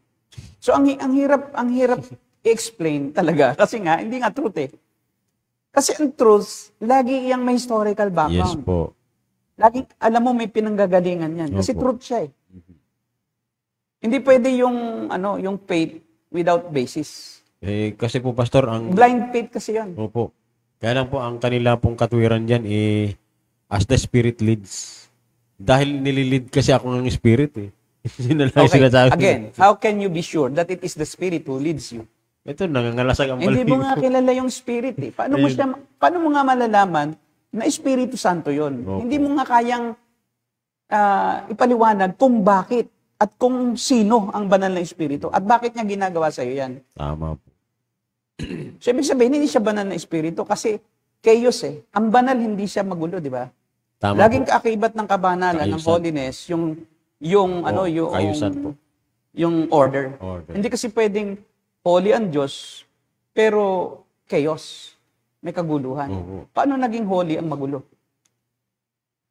Kaya nga holy, ibig sabihin, banayad, maayos. Ba't magulo? Kapag magulo, hindi may holy. kanya-kanyang May kanya-kanya ring aksyon, hindi uniform. May kumakahol, sabi nga niya, nandoon na siya sa for 20 to 25 minutes. Ang tanong, anong nangyari sa'yo? Sabi niya, I don't know. I don't know why. I can't explain. Because I'm out of control. So, pwede ba yun na blind yung iyong faith? Pwede ba yun na ang iyong nasasama ka sa isang grupo na hindi nila alam kung ano yung dahilan ba't sila naroon? Opo. Hindi nila alam yung time na yun na nawalan sila ng na hindi na nila nalalaman, nawawalan na sila ng malay. Hindi nila alam kung yun pa yung Holy Spirit, yung kumigilo sa kanila. Hindi nga nila alam eh. So, paano mo malalaman na Holy Spirit yun? Hindi mo nga alam. Wala ka nga sa sarili. Yun po ang doon. Kita mo ang mga prophets, when they encounter the glory of God, yung sa vision pa lang hindi pa yung talagang mismong glory ng Diyos. Yung vision pa lang, pangitain. Na-aware sila sa sarili nila. Alam po nila eh.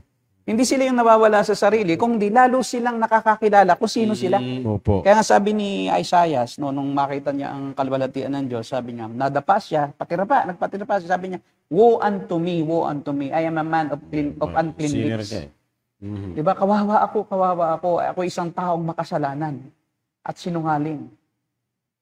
Yun ang tunay na revival, na tunay na encounter sa Diyos. Na nakikilala mo ang Diyos, na siya'y banal, at nakikilala mo ang sarili mo na ikay makasalanan. Hindi yung parang, hindi yung free willy, yung parang free ka na kahit anong gusto mong gawin.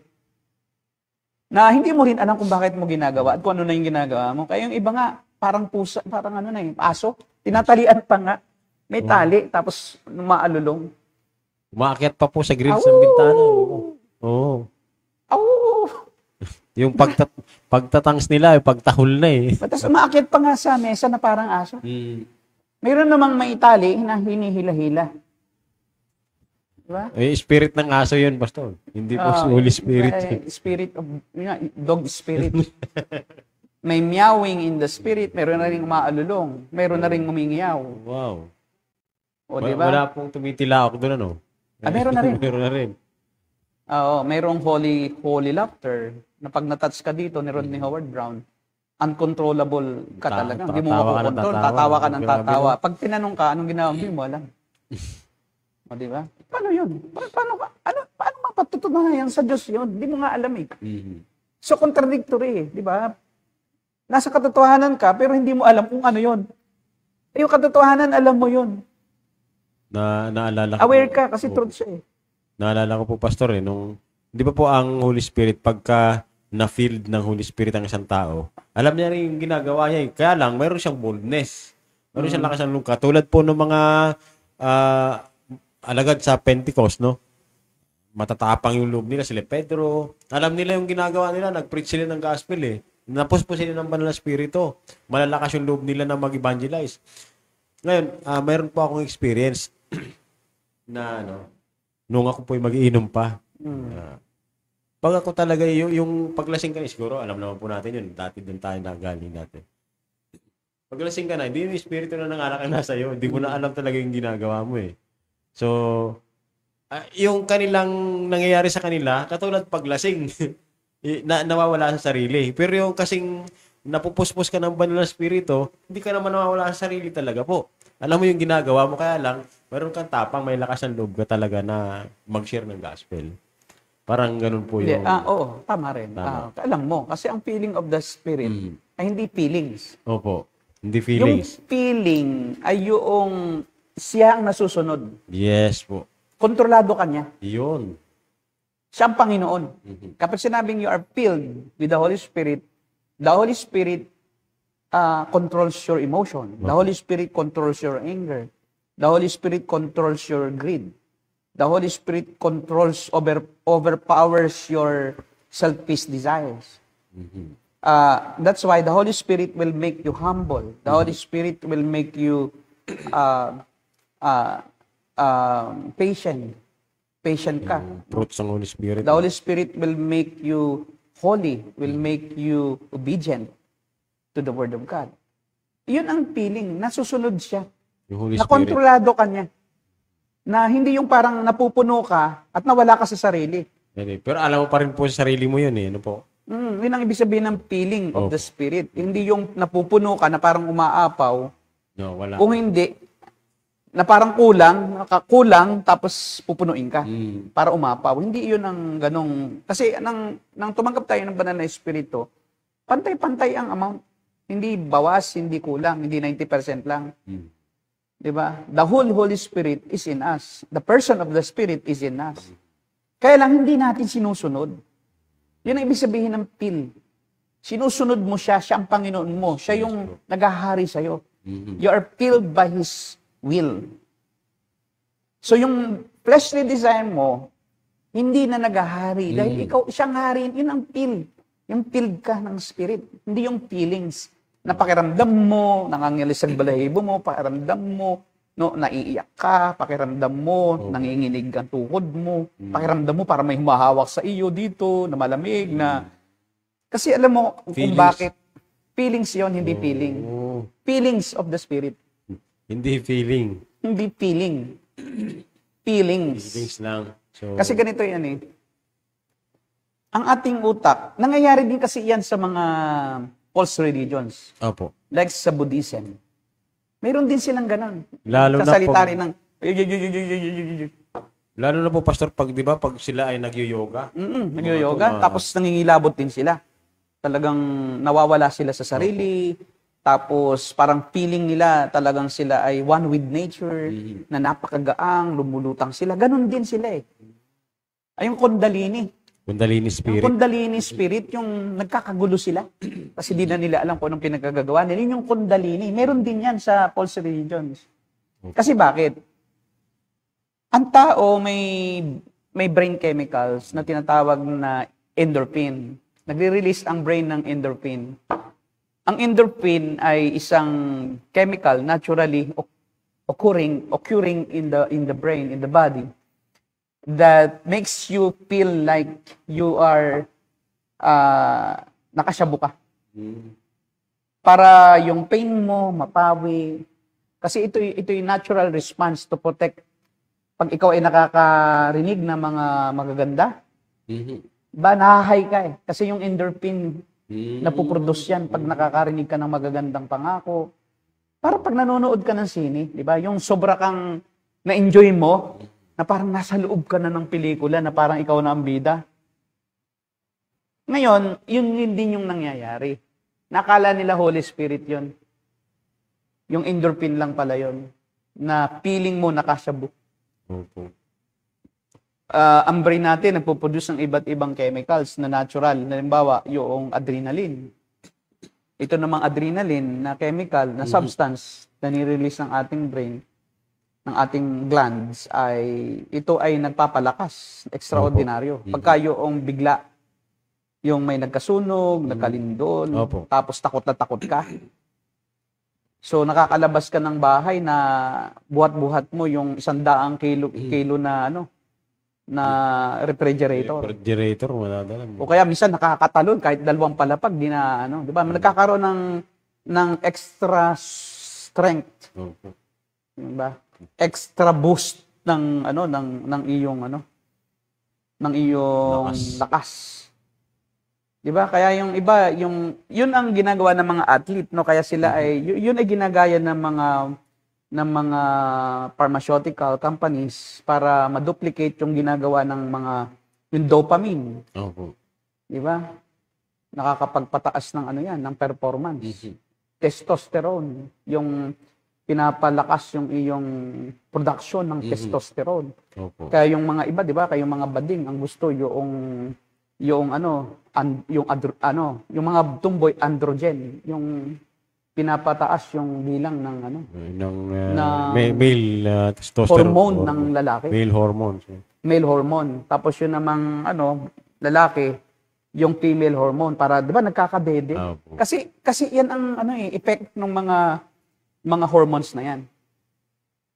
'Di ba? Kaya yung adrenaline talagang bumibilis ang mo. Pero subukan mo pag wala ng panganib, hindi mo na kayang buhatin yung 100 kilo. Hindi na. No, kasi lang yun binuboost nung hormone na yon yung iyong emosyon at ang iyong lakas. O yun namang yung mga endorphin naman, binuboost niya yung feeling of high para mawala ka sa sarili, ma-absorb mo lahat yung iniisip mo. At yun ay nadadrive, yung boosting noon ay nadadrive, natutulak ng music. Ng sights and sounds. Subukan mo sa mga ganyang mga churches na revivalista churches. Subukan mo kung walang music, kung kaya nilang gawin yan. Subukan mo walang drums. Subukan mo walang background songs, background music. Subukan mo na walang tagging. Subukan mo na walang glory cloud. Ang sasabihin po nila, Pastor, Boring. Boring, hindi sila na-bless. Walang Diba? anointing. Yun. Ang blessing sa kanila ay feelings. Feelings. Hindi yung blessing na truth na naunawaan mo. Yun ang blessings kasi sa tunay na Kristiyano na naunawaan mo na talagang ikay sa Diyos. Opo. Na yung ginagawa mo talaga kalooban ng Diyos. At dahil doon ay masarap ang pakiramdam mo sa katotohanan. Ang sa kanila naman is emosyon. Ang blessing nila emosyon. Yung nawala ka sa sarili, wow, blessed na blessed ako. Biruin mo dahil doon sa preaching ni pastor, hagulhul na pala ako ng hagulhul, di ko na alam. Paano bakit ka humahagulhul, di mo na alam? So anong nagpahagulhul sa'yo?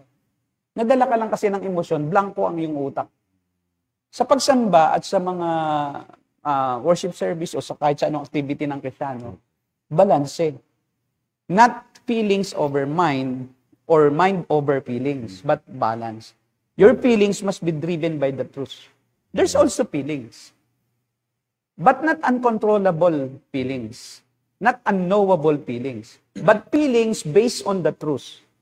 Because you have known the truth, because you have grown in your knowledge of the truth, then you feel happy. Diba? You feel inspired. But because of the truth, hindi yung sa kanila na because of music. Because of yung mga nakikita nila. Tama. Yung mga pausok. Na inuubo na sila Hinihika na. Diba? Hinihika na, kaya parang nahay na sila. Kasi singhot ng pausok. Yeah? Hindi ganun Hindi ganun ang katotohanan Ang katotohanan, balance. You will enjoy the truth, but you can control your emotions. Kasi katotohanan yun. Tama. Hindi pwedeng wala ka sa sarili. Na ikaw ay katawa-tawa na pinagagagawa mo. Kaya di ba nabibintingan ang mga born again minsan na baliw? Baliw. Mga baliw. Kasi nga, hindi na nga alam ang ginagawa May umaalulong na ang ingay-ingay pa, kasi gustong-gustong na-emote. Kaya hindi tinitigilan yung kanta hanggang sa yung huli ng kanta. Inuulit-ulit, hallelujah, purihin ka, Para hallelujah. mapaiyak yung congregation. O, kasi mangingilabot ka na sa tagal na eh. Di ba? Kasi natatouch na yung emosyon mo pag matagal na. Naiisip mo na yung mga pain mo, yung mga emotional baggages mo. Yun na. Opo, mga problema. Problema. Lord. Tapos sasabihin sa'yo, kaya ng Diyos na alisin ang lahat ng kabigatan. Naaalala mo tuloy yung kabigatan. Iiyak ka na. Yung ikaw ay walang pera. Tapos mo magpatotoo. Alam mo, pag sa Panginoon ka, He will bless you. Abundant blessing. Ba? Through Christ, immeasurable riches. Oo, nai-imagine mo naman. Tapos sabi, hallelujah. Tapos yan. Iiyak ka na naman kasi wala akong pagkain, walang pantuition, may sakit ako, paano kaya ako gagaling? Yun ang dahilan eh. Hindi naman yung truth eh.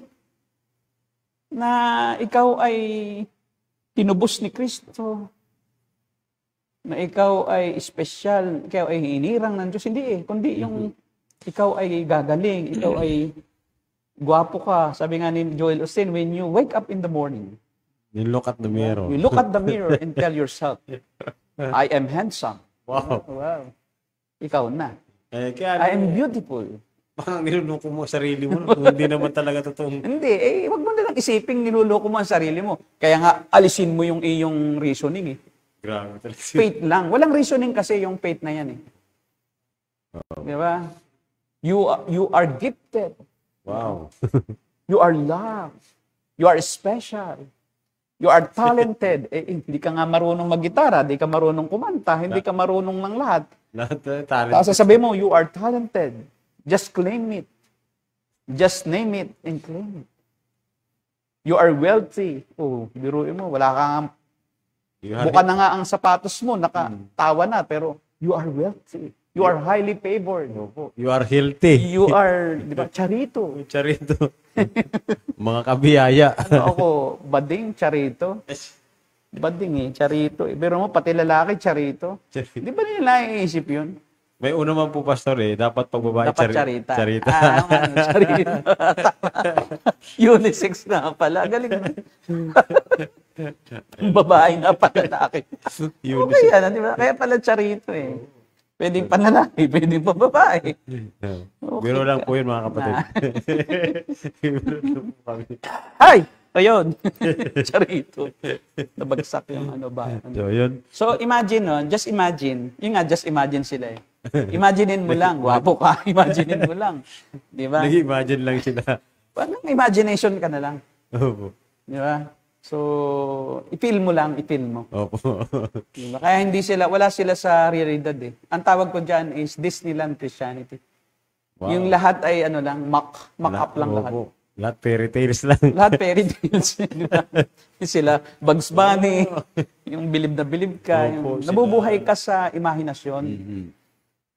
Disneyland Christianity. Ako mga Kristyano. Yun yung revivalism. Puro kunyari lang. Kunyari. At isipin mo na lang na masaya ka. Baka may kanta, kahit walang pera. Basta. Di ba laging masaya? Anong masaya ka pag walang pera? Hindi ka totoo. Subukan mong wala kang pera pag di ka malungkot. Parang sabi po nung professor ko, Pastor, sa... Hindi totoo eh. Opo. Yung professor ko sa HCS. Ano daw eh. Bago pa lang siyang mananampalataya, may narinig daw siya nag-aawitan mga Kristiyano doon sa kapitbahay nila. Sabi, ang buhay ng Kristiyano ay masayang tunay. Dami nilang problema, wala silang pagkain. Sabi, hindi, kalukuhan yan.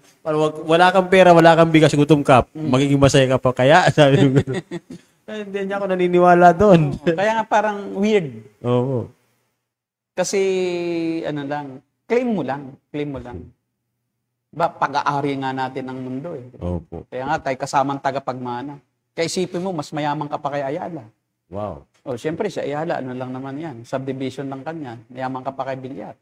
Kasi bakit buong mundo eh? Tapos babanggitin mo yung Romans 8. Di ba? Pero may kilala po akong pastor First Corinthians. mas mayaman pa siya kay Ayala. Kasi siya may-ari na Mahirap i-claim. Hindi tayo Pentecostal eh. Na-claim na niya. Sila claim lang eh. Tayo hindi, may proof. May proof talaga. Wala. Dapat talaga may ebidensya ka. At may gagawin ka. Hindi yung pray ka lang na payamanin mo po ako. Parang bumagsak ang pagpapala. Ibuhos daw sa inyo eh. Kung barya yun, di nagkabukol-bukol ka, baka patay ka pa. Tapos may kotse, pag-pray, dumating ang may-ari, "Uy, akin yan." I claim it. Kini-claim niya, kanya daw yun. Dumating tuloy yung may-ari. Nagkakamali po ng claim yata. Diba? Kaya yun ang hirap eh. Yung wala na sila, pag may ebidensya na ayaw na nila. Pag may gagawin na ayaw na nila. Basta i-name mo ito at i-claim mo na. Ayaw nang magtrabaho. Para bang supernatural lang na mayayaman? Hindi po. May means po ang pagyaman. May sipag, may tiyaga, may pawis, luha, pagod, dedikasyon, katyagaan. May puhunan din. Yung po pwedeng hindi ka mamuhunan. Paano ka iba?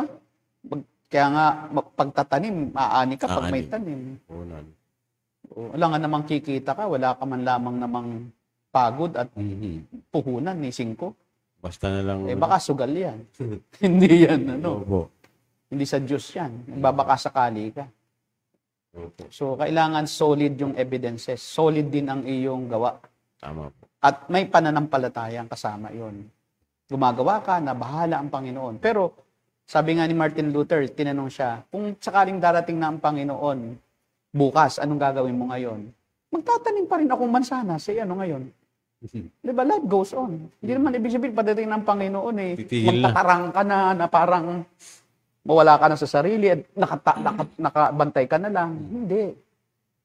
I-glorify mo ang Diyos sa lahat ng ginagawa mo. Ayun ang problema, yung misplaced na hope and displaced action ng mga Kristiyano. Marami pong ganyan. May tanong ba tayo bago tayo paalam? Mukhang si Brother Skia at si John Alvarez ayan na naman. Anong sabi ni John Alvarez? Nakakaroon po sila ng silang dalawa. Medyo mahaba po, Pastor, kasi. Mahaba, no? Kaya nyo po. Isa lang, anuhin natin sa buong Biblia, anong sabi?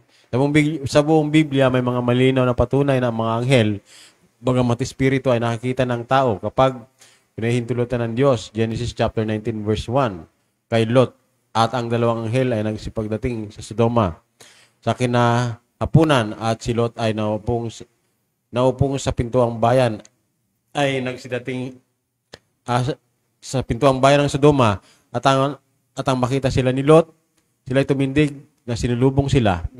Manifestation nga po yan ng anghel. Hindi naman sinasabi namin hindi pwedeng magkatawang tao o magkunwaring tao. Pero hindi po sila tao. Nagaanyong tao lang po sila. Tingnan mo sa Hebreo. Paano may paliwanag ito ni Soriano? Kasi siya walang paliwanag, contradictory. O Hebreo 1, 4 hanggang 6. Tingnan ninyo. Anong description sa anghel? Basa.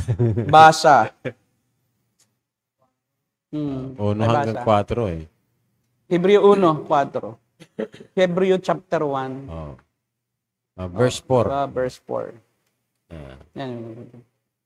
Okay. Share. Hanggang 5, mga preceding verses. Ang anak ay ginawang higit na dakila kaysa mga anghel. Tulad ng pangalan na binigay sa kanya ng Diyos ay higit na dakila. 5. Sapagkat kailan may hindi sinabi ng Diyos na sa sino mang anghel, ikaw ang aking anak, mula ngayon ako na ang iyong ama. Ni hindi rin niya sinabi sa kanino mang anghel, ako ay magiging kanyang ama at siya ay magiging aking anak. Diretso. At nang isugo ng Diyos ang kanyang panganay na anak, sanlibutan ay sinabi niya, dapat siyang sambahin ng lahat ng mga anghel ng Diyos. Tungkol naman sa mga anghel ay sinabi niya, ginawa niyang hangin ang kanyang mga anghel at ningas ng apoy ang kanyang mga lingkod. Yun, di ba? Hangin po sila eh. Wala talaga silang laman at buto, kaya nga anghel eh. Angels are spirit beings na may doktrina yan po ng teolohiya. Pero sila po'y magkaminsan ay nagmamanifest bilang tao, bilang ningas ng apoy, bilang may pakpak. Diba? Pero hindi talaga po sila, yun mismo. Yung po'y kanilang pagpapakita lang. Di ba? Para- Minsan nakipagbunukang pa nga kay Jacob eh. Mhm. Di ba? Doon sa Bethel. O, doon sa kay Lot. Manifestation lang po yun. ng Manifestation. anghel. Sila ay anghel. Sila nga po spiritual beings. eh. Oo. Kasi hindi naman Hangin po yan. So, ang reason po siguro, Pastor, kaya kailangan nila talaga magpakita sa tao. Kasi hindi nga makita Hindi ng- kasi makita. Kaya minsan nagpapakita na may tabak para sa proteksyon, para maisip ng tao, oo nga, tayo ay Yun. aalalayan ng anghel. Tayo ingatan. Tama po. Kasi nililiteral lagi na porque naging tao, tao na yung anghel di ba? Meron po yung paliwanag na malinaw sa Biblia. Tama po. Yan po yung mga espiritu. Ang espiritu hindi nakikita, walang laman at buto, sabi nga ng Panginoon Opo. Di ba? Ang espiritu ay walang laman, walang buto. Kasi nung magpakita siya daw ay multo o espiritu. Sabi niya sa mga alagad, hipuin niyo ako. Ang multo, ang espiritu, walang katawan, hindi nahihipo. Ngayon, bakit nagiging gano'n ang anghel? Siyempre, nagmamanifest sila. Nagpapakita sila sa anyong ulap, minsan. Pero yung sa nag-anyong ulap na yun, ang sabi, ay manifestation yun ni Jesus. May tinatawag din tayong Christophany o manifestation ni Jesus sa lumang tipan, pero hindi siya talaga yun yung kanyang anyo. Ba? Pansamantala lang. Ang Diyos din, may theophany, no? Na ang Diyos ay naglalakad sa Hardin ng Eden, nagkukunwaring tao. Pero ang Diyos hindi tao. Pero kinukuha niya yung katawan ng tao para makapag-communicate eh. Yes, pero po. hindi siya nananatili yung manifestation na yon na tao siya. Tama po. Ayan ang problema pag hindi ay nag-aaral eh. Porque nabasa, Yun na yun. yun na yun. Ay, di yung pala. Pagka pala nabasa mo, ang mata ng Diyos ay nasa lahat ng dako. Napakalaking mata naman noon. Di ba? Di ba? Ang mata ng Diyos ay nasa lahat ng dako. At yung mata ng Diyos ay nagpaparoot pa rito. Ano yan? Malaking mata na parang bola na parang yoyo. Di ba? Literal. Imaginein mo naman. Ang ibig lang sabihin na nasa lahat ng dako, alam niya ang lahat ng bagay. Oh. Yun ay Nakita niya. figure of speech. Spirito siya eh. Kaya po siya po ay hindi tao na may katawan, may laman, may buto, ang Diyos Ama. May sinapupunan nga, sabi ni Asoriano. May matris daw, dahil si Jesus daw ay nasa sinapupunan. Opo. Porque may sinapupunan mayroon ng matris. Babae din pala ang Diyos, lalaki rin siya. Ang kanyang katawan, babae at lalaki. Na pinagsama sa isang katawan. May matris eh. Literal eh na po. Tapos si Jesus daw, nasa matris ng Ama. Ama naging ina. Pag sinabing sinapupunan o bosom, yun ay malapit lang na relasyon. Opo. Na parang, di ba, yung ina, kinakalong niya ang kanyang anak. Intimate talaga Intimate na relationship. Hindi po literal na sabi ni Soriano, ay may matris ang Diyos, marunong ka pa eh. Sa Biblia eh.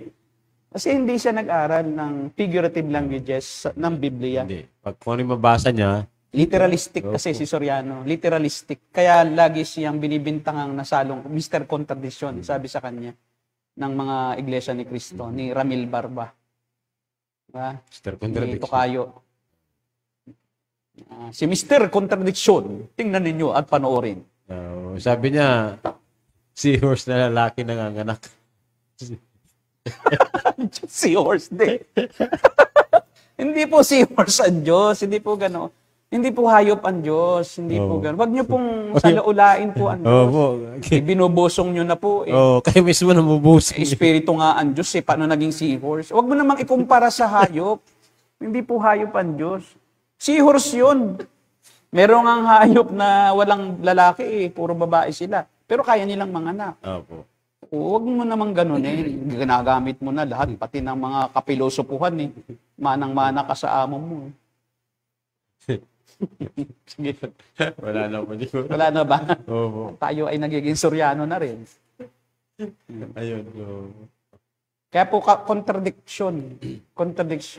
Kasi may figure of speech sa Bible.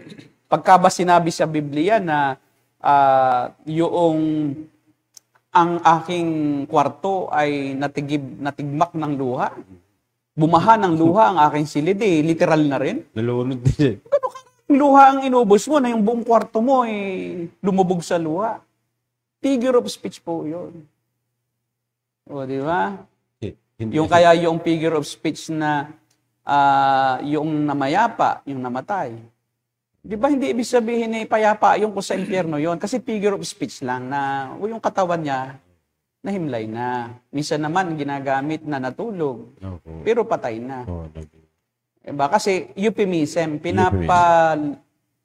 pinapalambot yung salita para huwag matigas ang dating. para magmalungkot o Para huwag offending, Opo, offensive or offensive. offending sa tao. Di ba? Gumagamit ka ng salitang hindi nakaka-offend. Pero the same ang meaning. Patay na. Kaya yung mga saksi ni Jehovah, ganun ang explanation. May soul Natutulog. sleep kasi Opo. ininterpret nila yung natutulog na talagang literal na natutulog Literal na lang. natutulog. Kaya daw yung tao, pag namatay, yung kaluluwa natutulog, nakasapi sa nasa loob din ng nicho. Nasa buto-buto. Hinukay, hindi nagising. Kasi yung ibang kalanse, di ba? Na yan nililipat pag hindi ka na nakakaupa. Oo. Oo nga, sa Diba? Kaya sabi, wag mong gambalain ang natutulog. Kasi akala nila, literal na natutulog lang yung patay na. Okay? Ayan, mga boss, mga brad, seahorse. Wala, Diba? Eh, Ginagawa mo pong seahorse ang Diyos eh. Wala po, Hindi wala. po. Hindi. Salungatan, kaya salungatan. Hanggang ngayon, marami pang, kaya ang ginawa ni Soriano, mayroon po kasi dati sila Soriano, ayon sa kanyang isang miyembro, meron sila dating doctrinal statement na nakasulat. Opo. Noong siya inuusig na, ng mga, ng mga iglesia, ipinasunog daw lahat yon para wala na nga namang ebidensya. Kasi pag hindi nakasulat, hindi mo basta magamit. Kaya ang ginawa nila, ineliminate lahat nila yung mga nakalathala ni Soriano, yung nakasulat. Ginagawa video na lang. Kasi yung pag-verbal kasi, hindi mo siya maakasahan. Kasi bawal yung mag-interpret ng verbal lang. Kailangan naka-written. Copyrighted kasi yun pag-written. Yan ang nagiging ebidensya. Opo. Kaso para walang ebidensya na talagang sinabi niya iyon, nakasulat, video lang.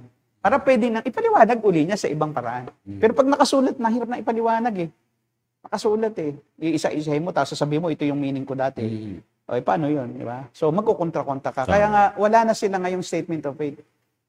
Puro na lang nanonood ka, patay na yung pinapanood mo. Pero parang buhay pa rin. No? Yung kasi nililiteral nilang buhay pa Isipin mo nilang buhay pa yon. Kaya yung faith nila is nakasandig sa isang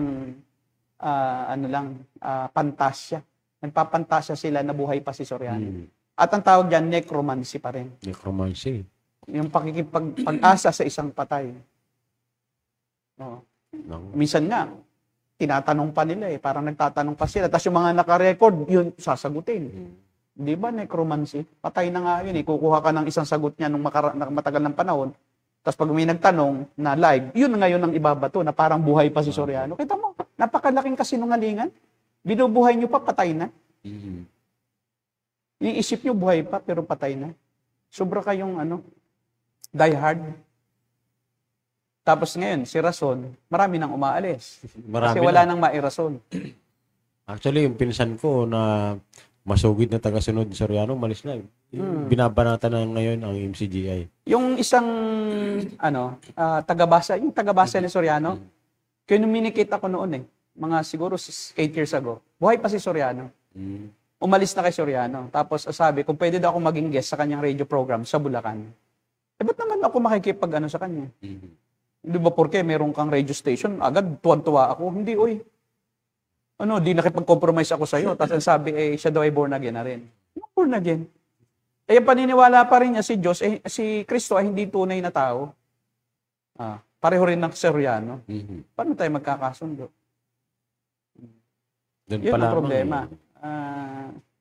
Hindi po kami makikipag-compromise kahit paanong gawin yun. Kahit bayaran nyo kami. Hindi po kami nabibili ng prinsipyo namin at doktrina namin. Okay, ano pa? Tanong nyo na kasi damay si Soriano din, mga brad.